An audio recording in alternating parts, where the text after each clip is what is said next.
আসসালামু আলাইকুম। শিম ভর্তা করতে একটা পাত্রে পানি নিয়ে তাতে শিমগুলো দিয়ে খুব ভালোভাবে সিদ্ধ করে নিতে হবে। শিমগুলো ভালোভাবে সিদ্ধ করা হয়ে গেলে একটা ঝাঁকাতে নিয়ে নিব।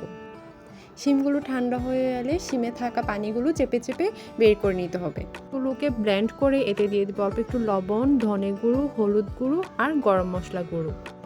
এরপরে দিয়ে দেব একটি ডিম। এরপরে সব কিছুকে খুব ভালোভাবে মিক্স করে নিব।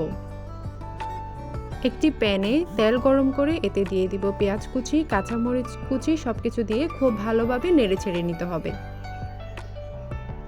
পেঁয়াজ আর মরিচ কুচিগুলো একটু নরম হয়ে এলে এতে মাখানো শিমগুলো দিয়ে ভালো মতো নেড়ে চেড়ে নিব। 5-7 মিনিট মতো চুলায় রেখে দিয়ে এতে দিয়ে দিব ধনেপাতা। Thanks for watching.